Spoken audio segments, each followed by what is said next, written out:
Okay. Hi. Okay. So, did you think about it? Hello. Uh, Yeah. yeah. Basically, see, as per the statements what we have given, the lemma, Huh. it should be the same thing, right? It should be less than or equal to d by mod s if it is equal to 0. Okay. See, Okay. in case p is not equal to 0, if algorithm outputs s, then it's an error It's an that they have error, defined. and Yeah, that's they a say that it's at most d by s. I mean, the probability of that happening is at most d by s. yeah. And but when p is equal to 0, it's always giving 0. And Goel, Jatin, what do you guys have to think about it? So actually, this PIT problem is not that clear to me, because Okay. where is the problem? Where getting the value of the polynomial is equal to 0. So how does it make this as a problem? How does it? So where is the problem? In this statement that what is given to us so that it becomes a problem. No, I'm just saying that this is the lemma. Okay, short zipple lemma, and that was the algorithm of short zipple, right? This is the algorithm of short zipple. Now I'm saying, according to this algorithm, they say that okay, if an error happens with this much probability, okay, if p is not equal to 0, and algorithm is actually saying yes, it is equal to 0, it is an error, and that error happens with at most d by s. I'm asking, let's say p is equal to 0, what is the probability that it says no when it should? If p is equal to 0, then it says, it is supposed to say yes, right? That's what a correct algorithm would do. It would say yes, it is equal to 0. But I'm saying, according to this algorithm, what is the probability that it says no?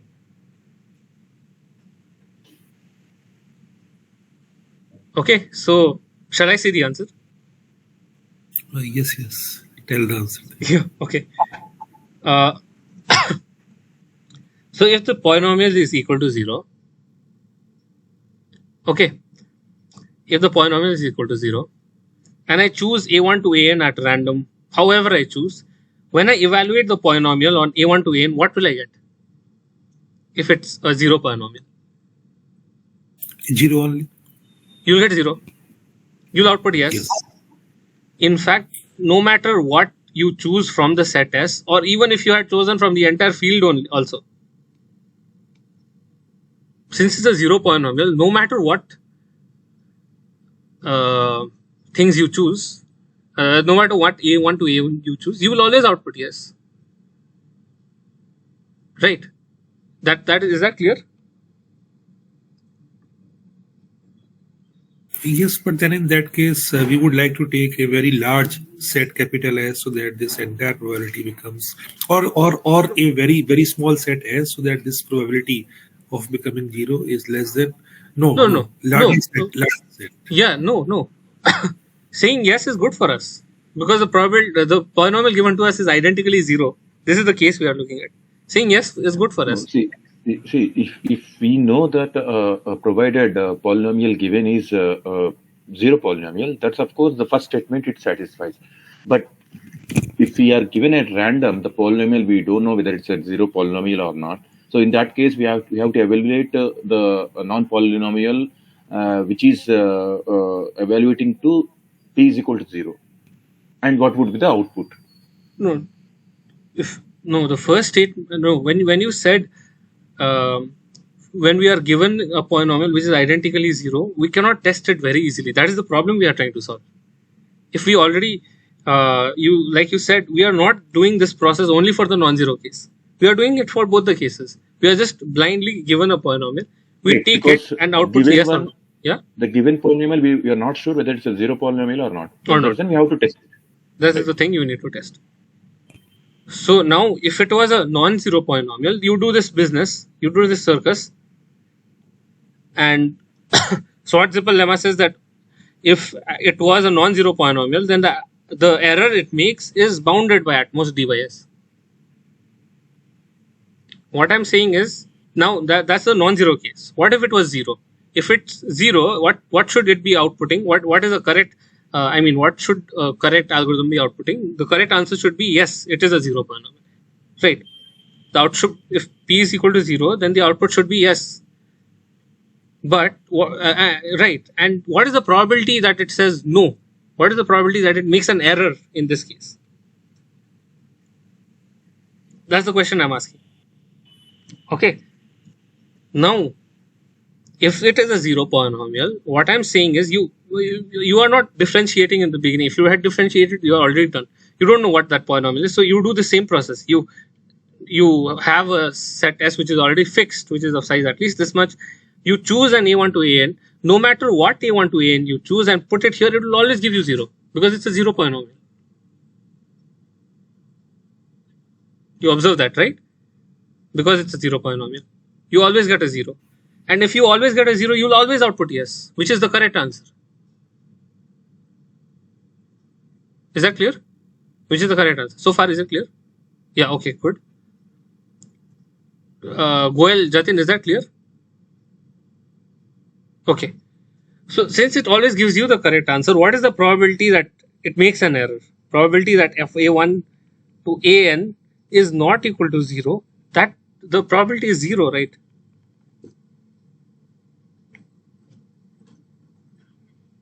Probability is 0. So what is this? Is an example of an algorithm which is one-sided error.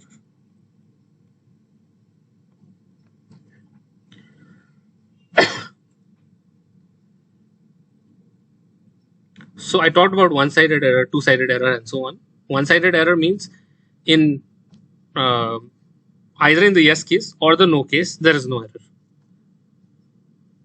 If it is two-sided errors, there could be errors in both sides. There could be a non-zero probability in both sides. Okay, is that clear? So one-sided error will have, error only from the non-polynomial, non-zero polynomial, not on the zero polynomial case. Yeah, that's right. Exactly. Good. Okay. So this is what the Schwarz-Zippel lemma is about. So yeah, let's look at this question.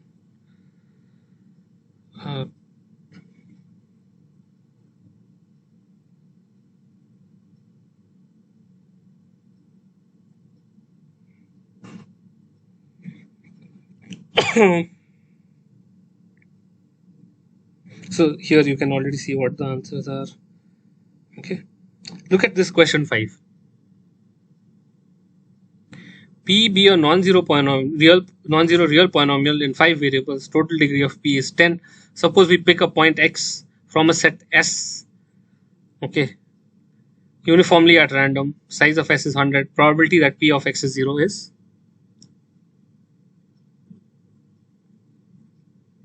So can you solve this?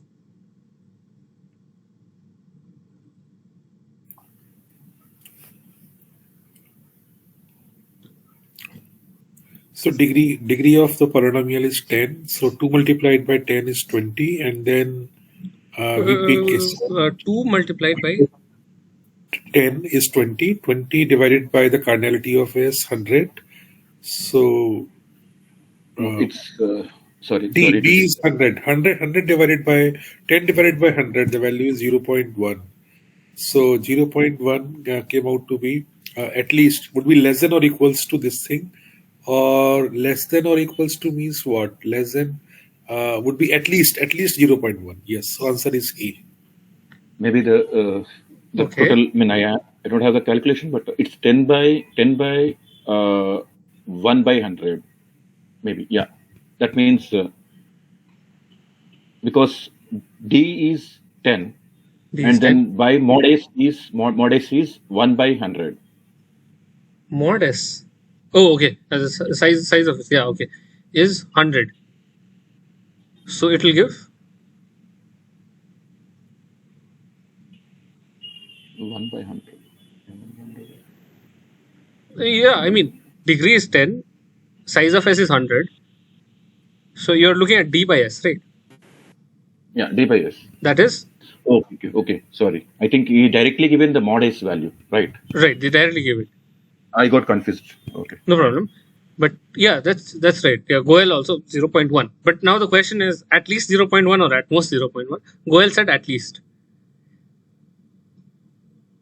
What do you guys think? Less than or equal to as per the lemma. So in Yeah. that sense, Okay. least. Yeah. Okay. As per the level 0.1, that's correct. But you can also think of it logically also. Is this talking about the error case or the non-error case?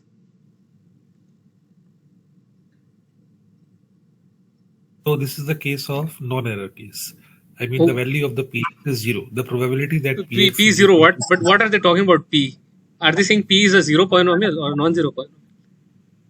No. They are not saying. It's a non-zero polynomial. It's a non-zero polynomial. Look at the question. The first line. Let P be a non-zero real polynomial. Yes. It's a non-zero polynomial. They are saying that Px is equal to 0. So Px is equal to 0 is the error case, right?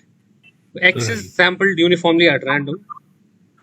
The lemma that I just talked about, the algorithm that I just talked about, X is sampled uniformly at random. P is actually a non-zero, but my algorithm says, oh, no, this is not a non-zero polynomial, it is a zero polynomial. What is the probability of that happening? It is, so then you say, now it does not make sense to say at least 0.1. You tell me my algorithm makes error at least 0.1 many times, or you can even say at least 0 times. It does not help. So at least if your algorithm makes error all the time also, if you say my algorithm makes errors at least 0.1 fraction of time, it is still a valid thing. Yeah, cool. Okay. So it does not. So I mean, logically also, if you think about it, it does not make sense to talk about a randomized algorithm making at least this many errors. It should be at most 0. Yeah, logically it's at most. Or like Kishore said, if you look at the lemma, it says at most, and rightfully so, because it won't make sense for at least. Okay, great. So okay, that is about PIT. Yeah, I want to get into this, but I want to get into concentration inequalities also. So, okay, I'll jump into concentration inequalities directly, but because it might help you for the next assignment also.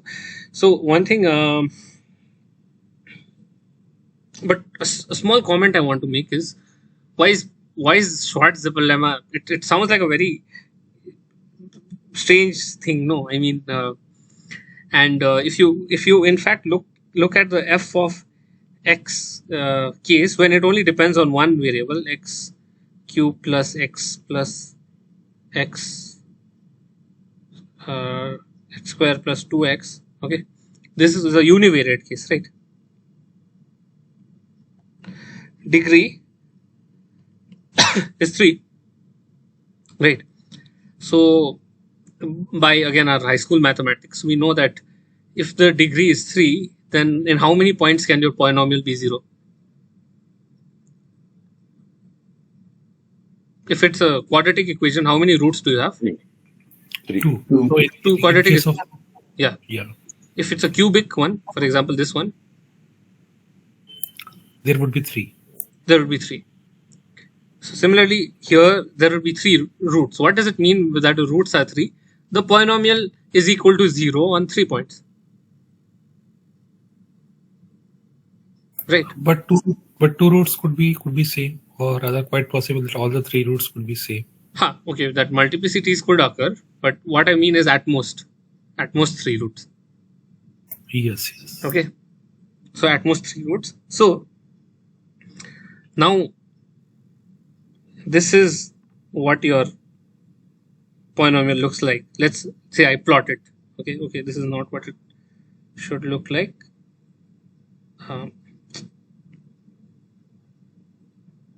Okay, this is what your polynomial looks like. Let's say it is equal to 0 here, it is equal to 0 here, it is equal to 0 here. It intersects the x-axis at 3 points. That is what it means, right? Now what I'm doing is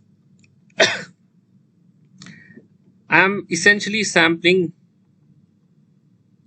from this space,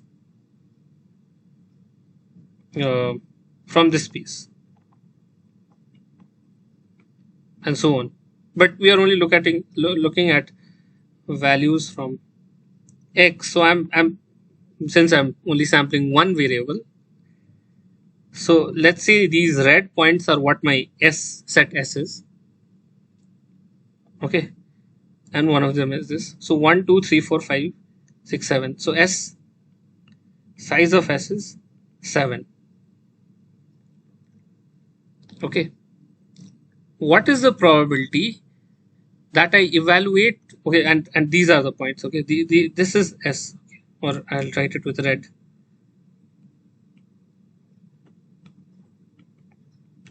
Red points.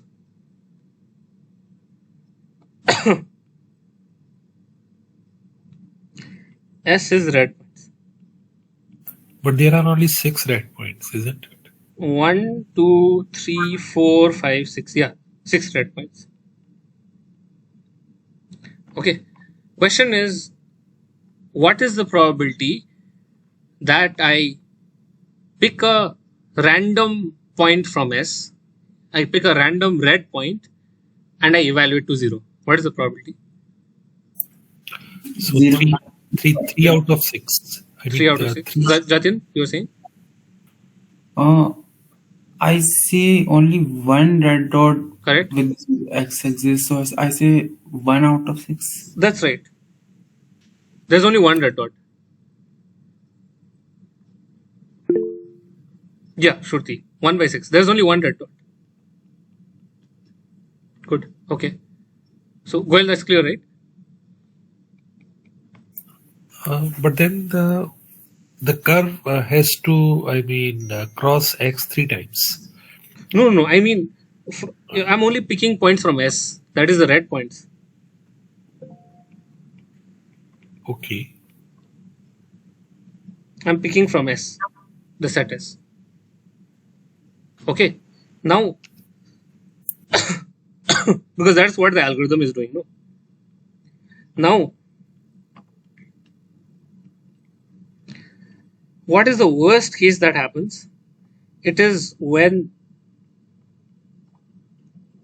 you see the probability of failure is. Okay, let me shift this here.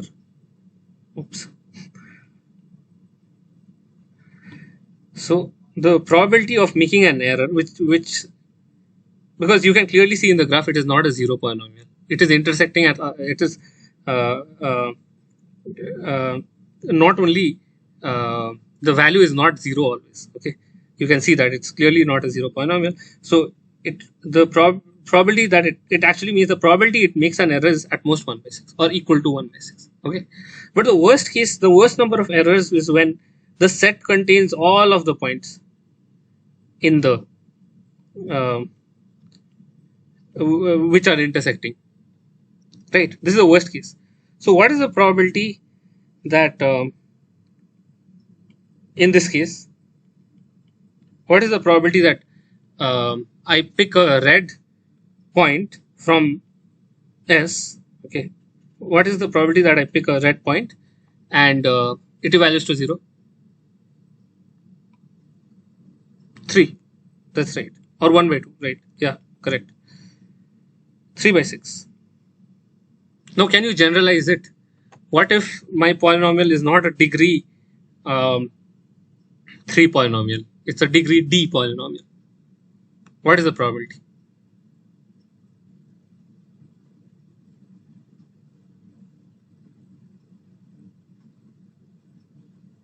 D by S.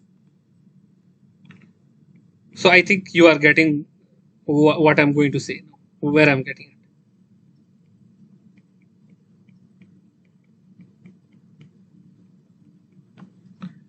Is D by S. It is equal to D by S in this case. It is, or you can say it is at most D by S. Correct, right? If it's a degree D polynomial. Now you can see that Schwartz-Zippel lemma says the same thing. If I have, let's say I don't have this A1 to AN, I just have A a1, that is, it's a univariate polynomial, then it is true that it is at most t by s. The errors I make, right? You can see that. Now, let me give you this question that if I have x cube x2 plus x1 x3, let's say this is my polynomial. What is the total degree?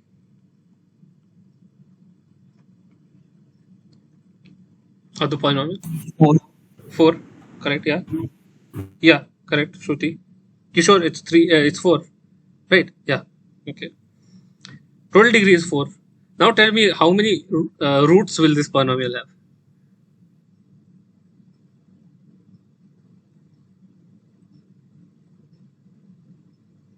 Okay, Shruti says 4. Others?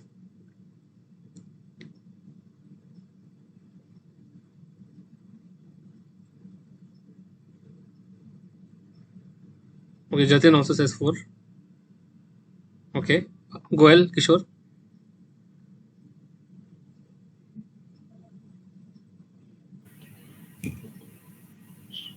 It's 4, I do guess. Okay. Because Okay, 4. degree is 4 and then total roots will be 4. Okay, finally Goel?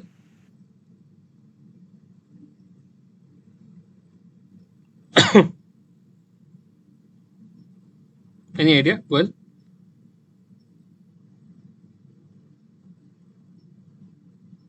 Hello? Am I audible to him? Okay, sure. Goel, can you hear me? Yes, I can hear you now. Okay. So what is the number of roots? So there would be four roots because the degree is 4. Okay, so I'll tell you. No, that is not correct. Why? Because this is a multivariate polynomial.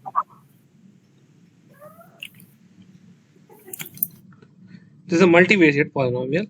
The number of roots are not 4. The number of roots are infinite. I'll tell you why. Take this polynomial.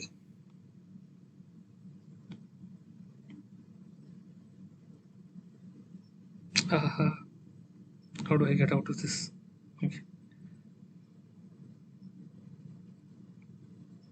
It's not allowing me to paste it on here. Okay.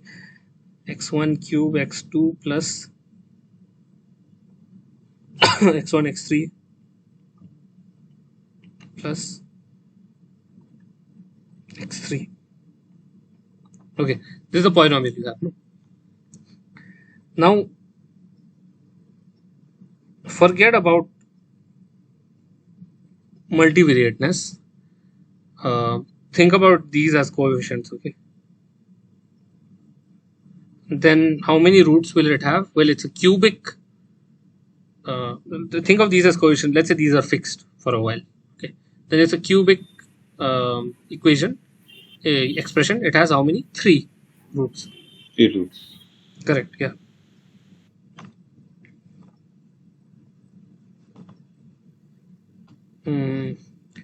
Actually, even that is not required.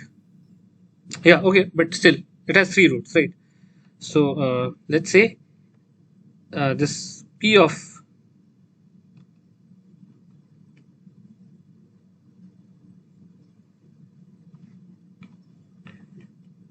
x1, I assume x2 x3 x3 to be coefficients. Okay, it's a polynomial only on x1, one variable. Then it has 3 roots. Then let roots be, say, 2 3 5. It could be repeated, but it's okay. 2 3 5. Okay. Now, what does it mean when roots are 2 3 5? It means p of x1 equals 0 when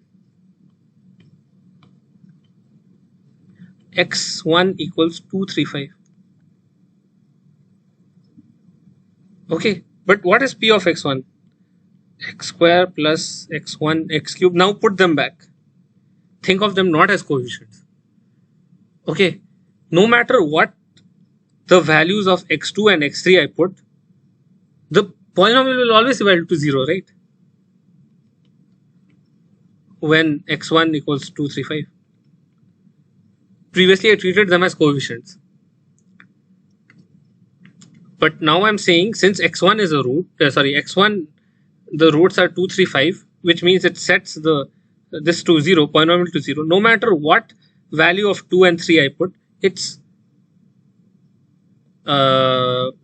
always 0.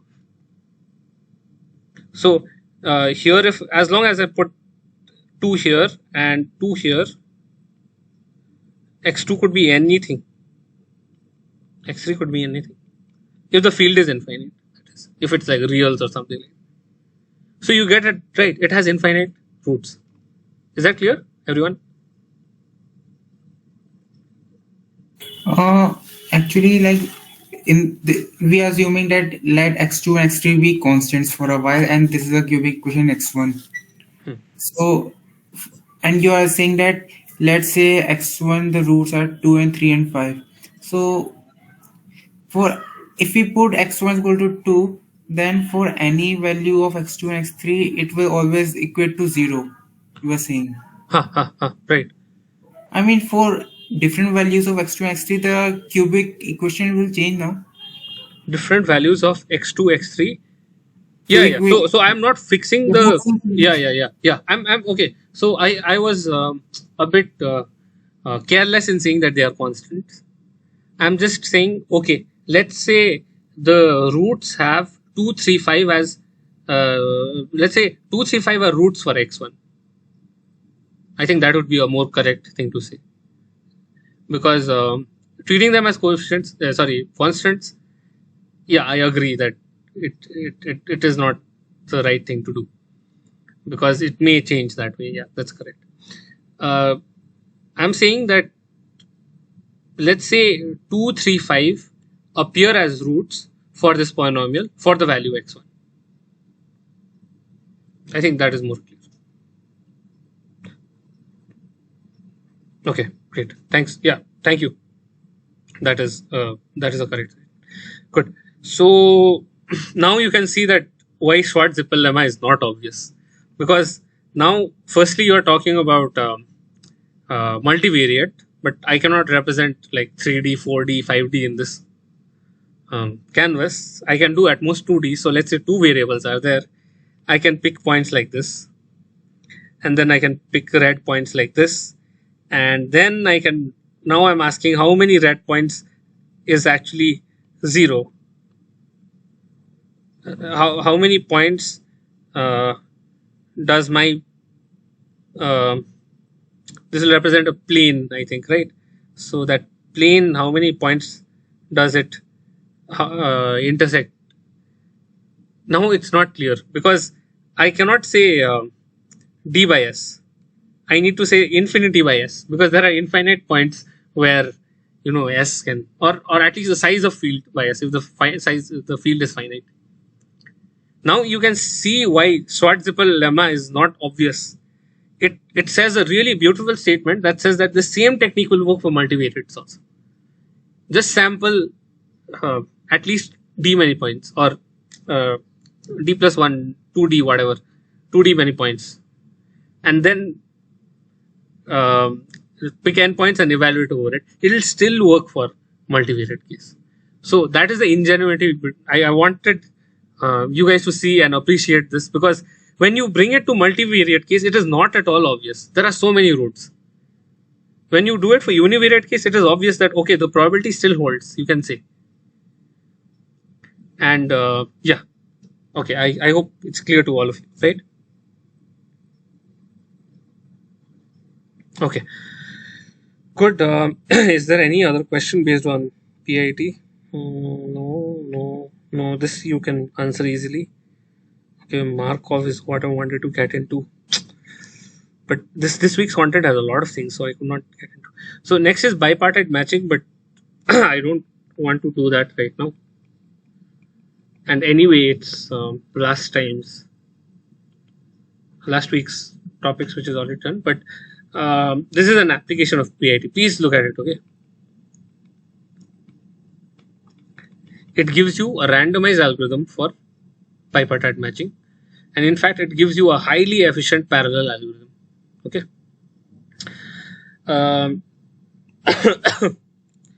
So I won't do that right now. What I'll do is concentration inequalities quickly. Oof, okay.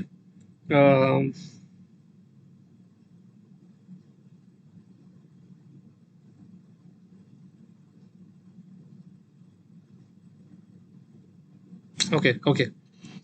Let me do one quick concentration inequality and be done. Okay. So what is a Bernoulli variable?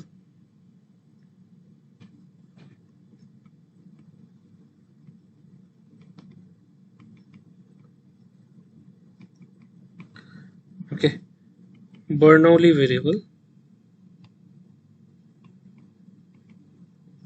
random variable,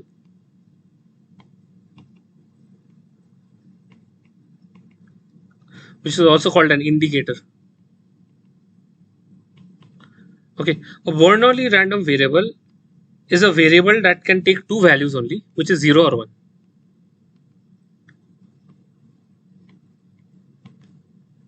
Okay, so x can be either 1 or 0.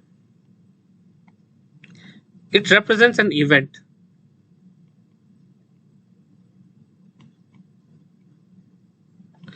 It says one can happen.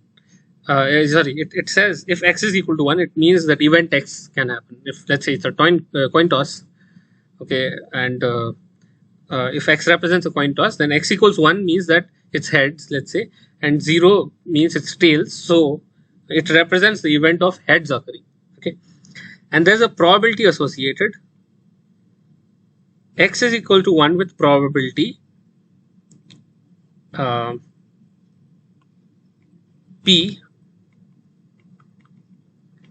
and 0 with probability 1 minus P, which is the complementary event, which we know is 1 minus the probability, right? The probability of 1 happening. So this is what is called a Bernoulli variable, and P is called parameter.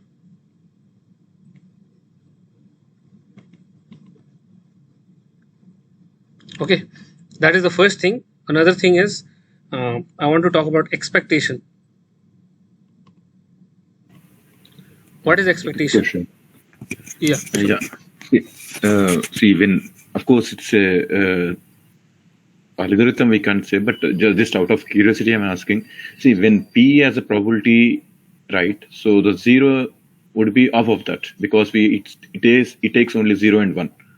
So 50% for if one outcome, then the second outcome will be 50%. But why we are taking as 1 minus P here?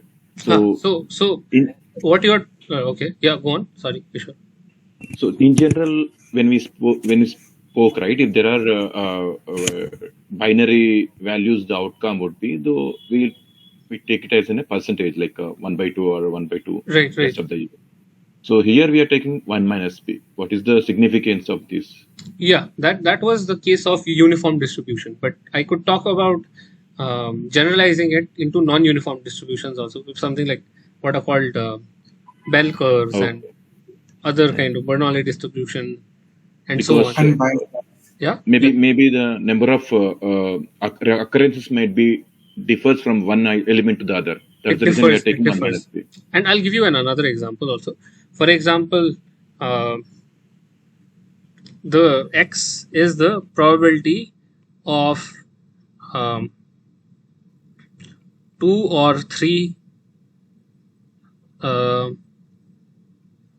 on a die. What is the probability of this happening? So x will be 1. That is the probability of having a 2 or a 3 on a die is 2 by 6. 0 by which is 4 by 6. So this is an example of an event which is not a uniform distribution. It's not equal, the probability, right? Yeah, Jatin, you were saying something? I would give an example of an unbiased coin. Can also be Ah, example of like good. Yeah, yeah. answer. Unbiased coin is another one.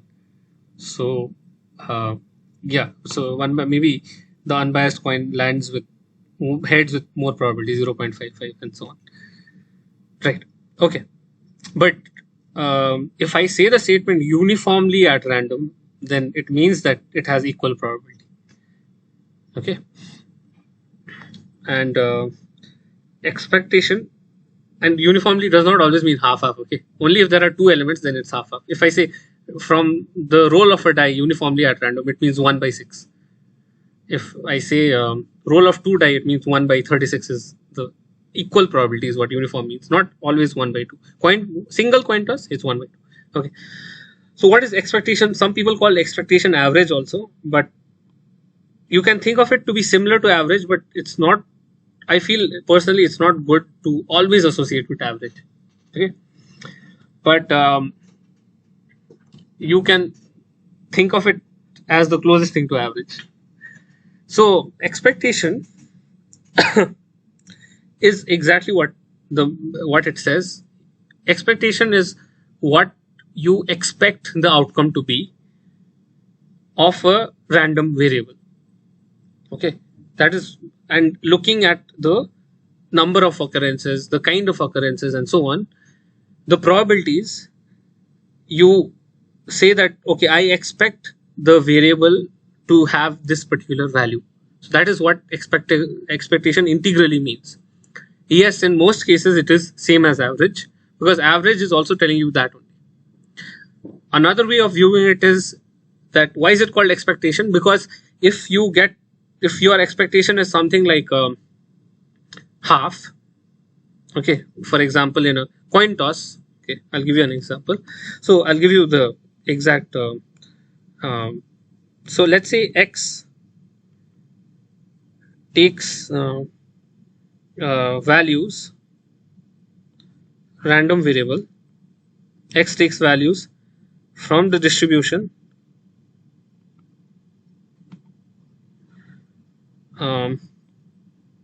1, 2, 3, okay, and not 1, 2, 3, it's too vague.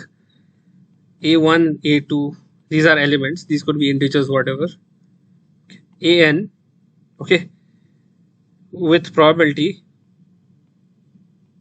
each with probability, A1 with P1, A2 with probability P2, and so on, An with probability Pn.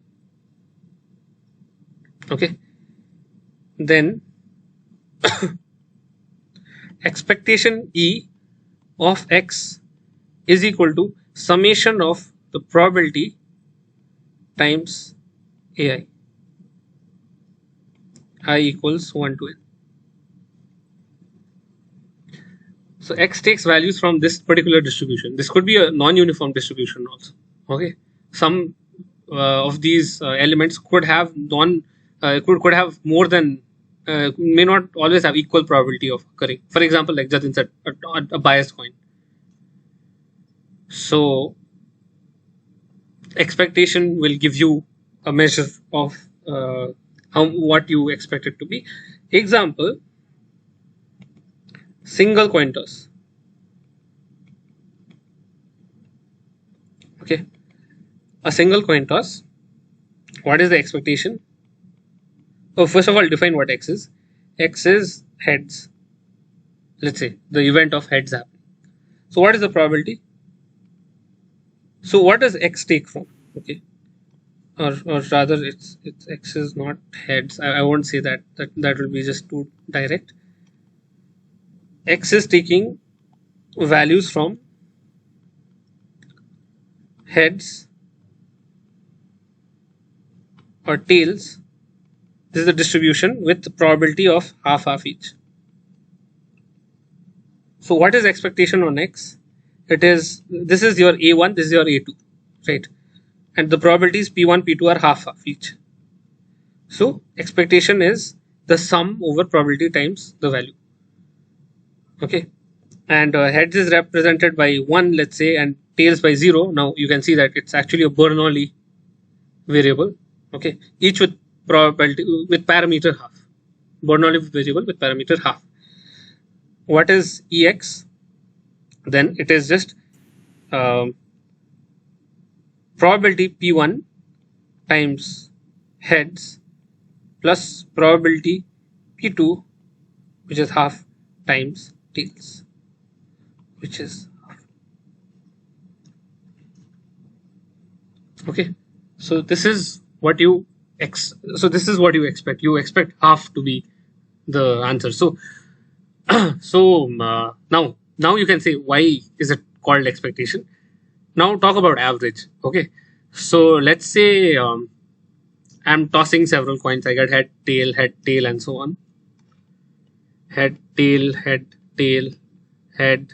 and head, and so on. I'm getting too many heads. So I'm getting too many heads. So what is the average of this 1 plus 1, 1 plus 1 plus 0 plus 1 plus 0 plus, and so on? So let's say I get something and divided by the number of trials, which is, let's say, 100. Let's say I get 25%. This is my average. That's why I was saying average is not a good word to always describe expectation, but it's a close word. Average is 25%, which is what I experimentally do. And according to my this calculation, expectation of X that is heads happening is half. So if it is getting to 25%, it is a very unexpected thing. That's why it's called expectation, right? I expect it to be half, but I'm getting 25%. So now this is what I'm going to talk about next. Why such kind of thing is unlikely to happen for large trials, which is what I'm going to talk about, concentration inequalities. But before I move on to it, I want you guys to try this. Okay, I would just want to say two properties. That is expectation of AX, where A is a constant, is equal to AEX, and the second one is expectation of X plus Y is equal to expectation of X plus expectation of Y. You can split it up, and when X and Y are independent, or actually that doesn't matter in this case. Expectation of AX plus BY, where A and B are constants, is equal to A expectation of X plus B expectation of Y. This is what is called the linearity of expectation. Linearity property of expectation. This occurs left and right everywhere. Okay, and this is a helpful thing to remember. So I want you guys to try this question quickly.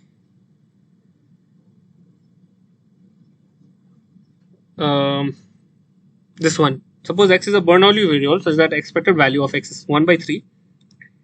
Oh, okay. No, you guys can easily do this, I think. Question 2 is fine, I think, right?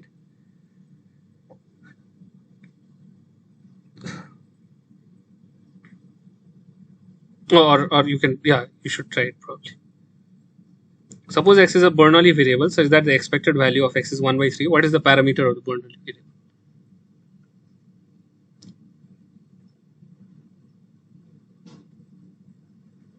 Okay, I'll just how do I crop this part?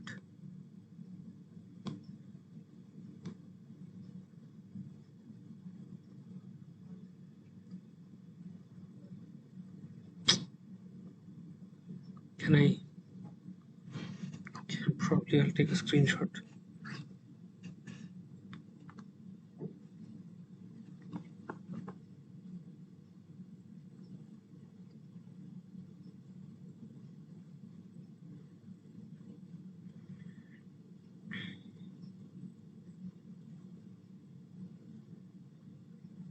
Okay.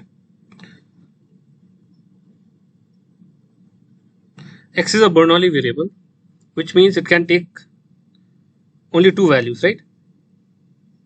1 and 0.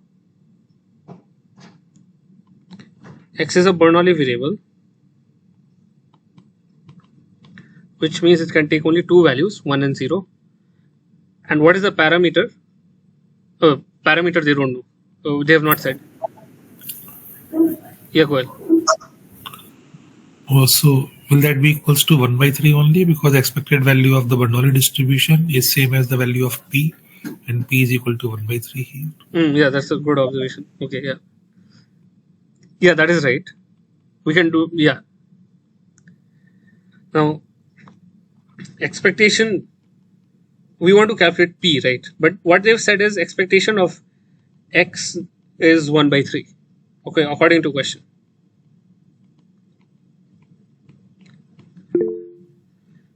Shruti says 1 by 3, correct, yeah, okay, good. E of X is equal to P1 times A1 plus P2 times A2. What are A1 and A2? They are the range of values that X can take from. In this case, it's just 0 and 1. So P1 is occurs, P1, A1 is 1, which occurs with the probability P, plus A2 is 0, which occurs with probability 1 minus P, which is equal to 1/3 according to the question. Expectation is equal to 1/3, and 1/3 is equal to P plus 0. So P is equal to 1 by 3. Good. But like Goel said,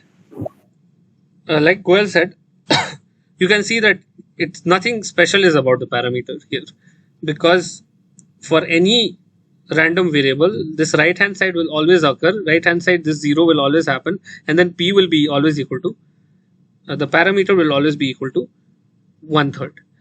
So for a Bernoulli variable, the expectation is Bernoulli variable with values 1, 0, right? The expectation is always equal to the parameter. Yeah, Goel, you were about to say something. So, like in this case, 0 is representing an extreme. 1 is one extreme, and 0 is the other extreme. So my point is that, and then we are taking the numerical value of this extreme as 0. So what if I represent, say, the other extreme as -1 or by some other thing then? Yeah, you can do that. But in that case, we cannot guarantee this, the parameter probability to be equal to expectation. It's still a Bernoulli variable that way. Yes, so like say the average value. So my point here is that one extreme is represented by 0, and then we are, while computing the value of the summation of xpx, then we are taking the numerical value of the x as 0.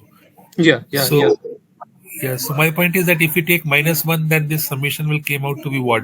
P plus 1 minus P, and then multiplied by minus P. Yeah, and this came to be what? 1/3 will be equal to 2P. 2P minus P, 2P plus 1. Minus P, right? 1 minus P multiplied by -1. Oh, sorry. Sorry. P plus 1 minus P multiplied with -1, yes, which is equal to P plus P minus 1. Yeah, 2P minus 1/3 equals 2P minus 1. Let's try that. Now 1/3 plus 1 is equal to 4/3 is equal to 2P, and okay, that's interesting. So P is equal to 2/3. Is that correct?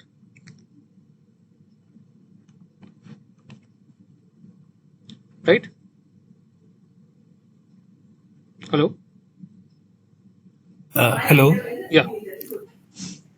But yes, so okay, yeah. So this result of it being equal to probability is only true for 1, 0. But see, it's not. See, what is the intuition behind this? Oh yeah, okay. I think that's what you were trying to say. The extremes is what has changed. That's what you are saying. No? In the first one, you have 0 and 1, and 0 occurs with probability P, and 1 occurs with 1 minus P. Then and expected is somewhere like 1/3.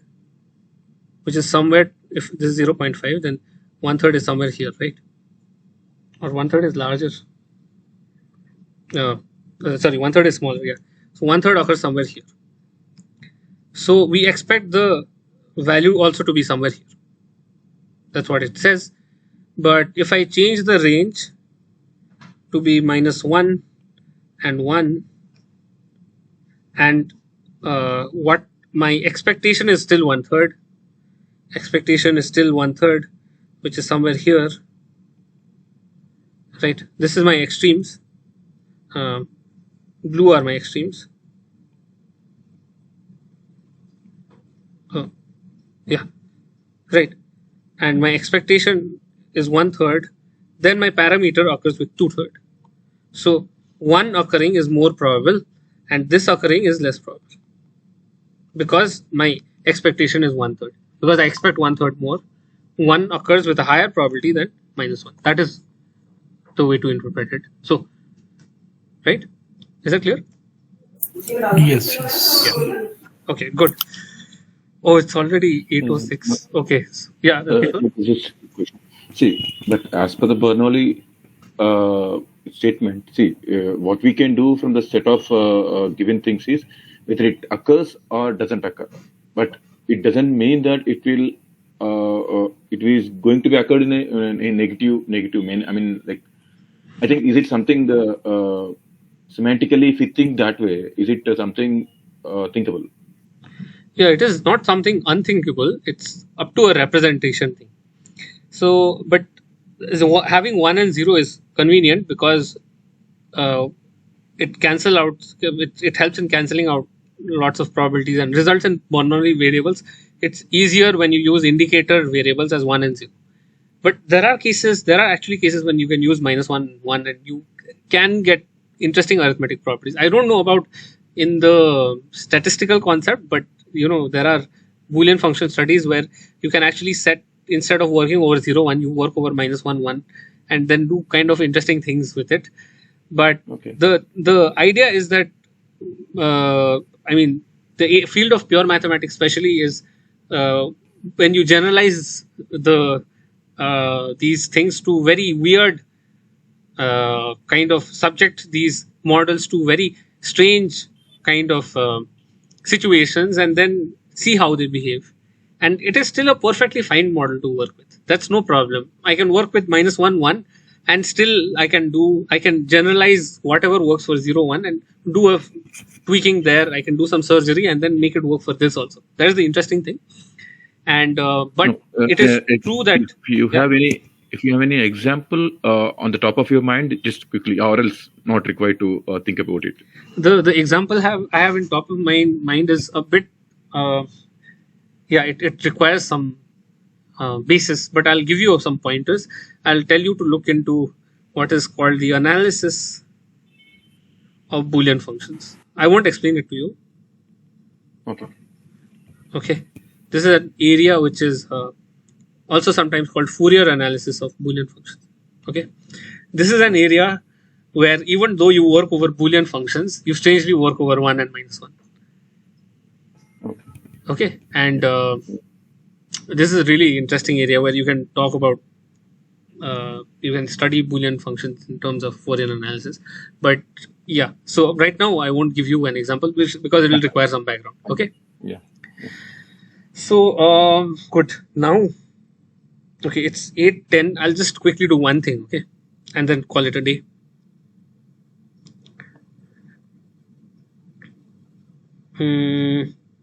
I can't do all concentration inequalities, but I'll just do one concentration inequality, which is Markov.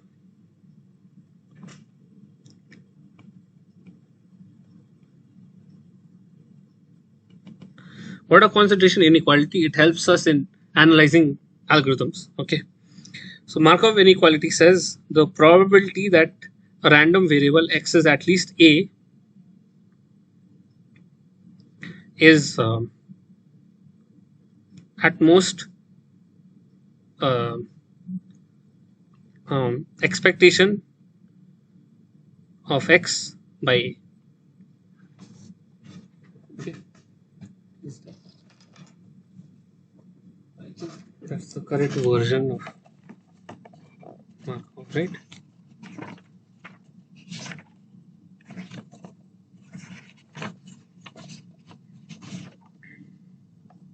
Yes, at least that's correct. Yeah. Okay. Now, what is the significance of this? This tells me how probable I am to go away far from the distribution. Okay. So if A is very large,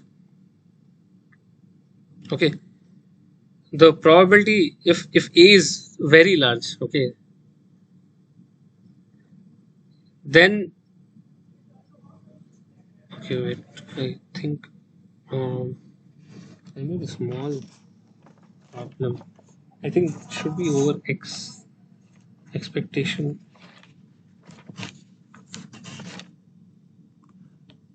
No, it's correct.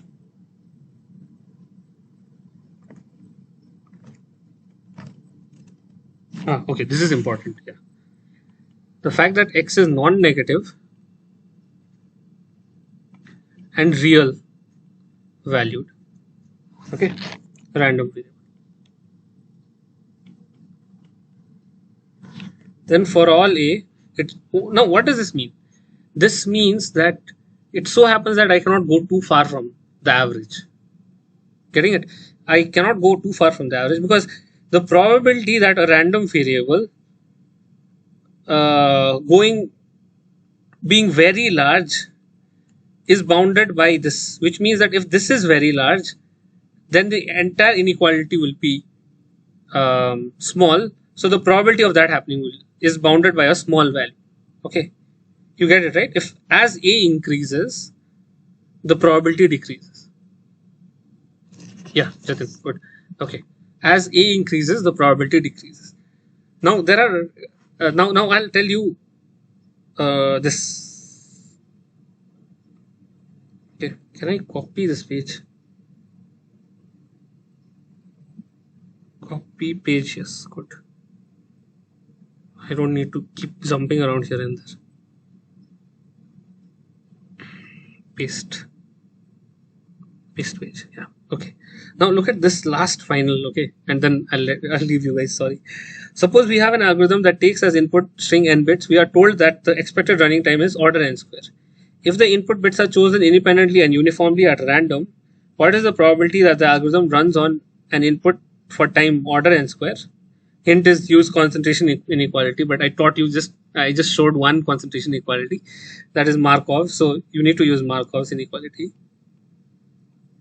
Okay, and expected running time is order n square. What is the probability that the algorithm runs on an input for time order n to the 4? Okay, so X denotes running time, which is fine because it is non-negative and real valued. Okay, X denotes running time. Okay, now let's say R of n is running time on a particular input of size n. Okay, what is the probability that algorithm runs on an input for time order n to the 4? Okay, and what are they saying? Okay, expected X is the expected running time, which is what? The expected running time is order n square.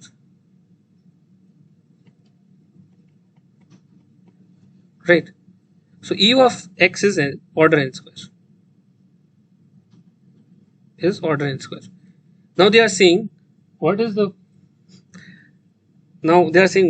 probability that the algorithm runs on an input for time order n to the 4? Or actually it should be omega, time at least order n to the 4. Let's see. So let's say this R of n is therefore omega n to the 4. Let's assume that it is some constant C n to the 4. Okay, so probability that x, which is the running time, runs more than the algorithm runs more than cn to the 4 time is at most e of x by a, where a is cn to the 4,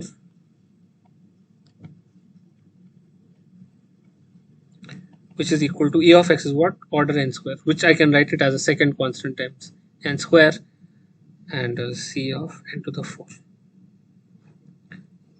And the probability is something like order 1 by n square. So you see that the probability is small, right? Now this is the interesting thing, that I ran it for the probability that it runs for n to the 4 time is 1 by n square. What is the probability that it runs for, suppose r of n is equal to n to the 100, then probability that it runs for n to the 100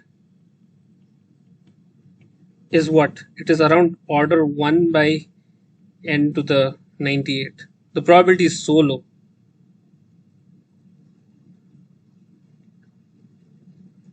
So that's why these are also called tail end inequalities. It looks at the small cases. And the question says, what can you comment about the worst case running time of this algorithm? So what is the probability that x is at least the worst case running time of e of x?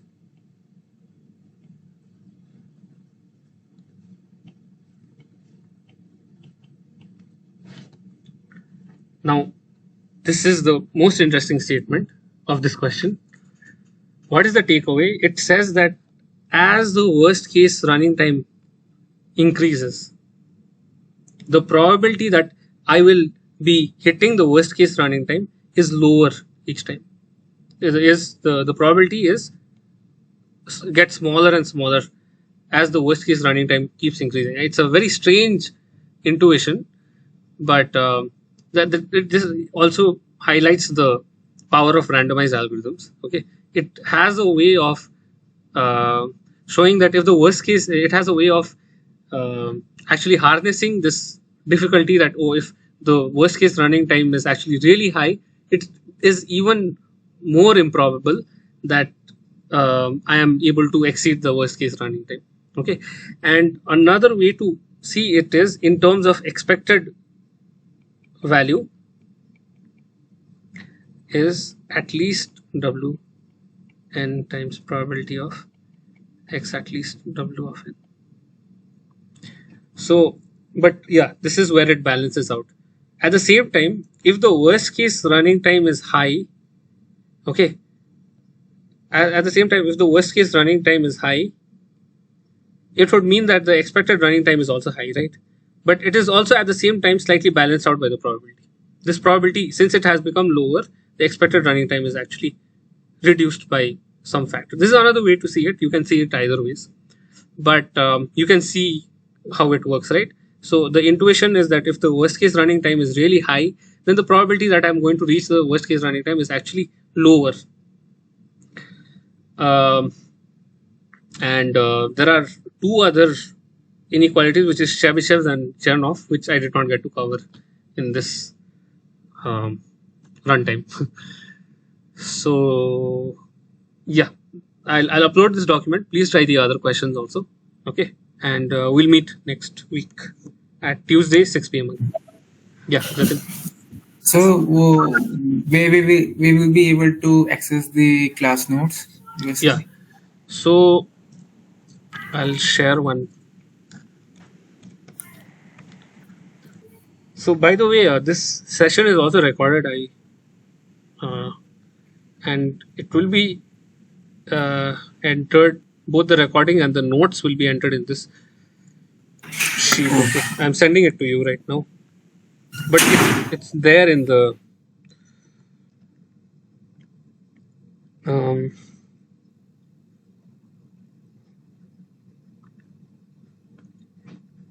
yeah, I've sent it in the chat. It's also there in the, if you go to the NPTEL, there is a section which says problem solving session link or something like that. Okay, please go there and you'll find it. Okay. Okay. Any more questions?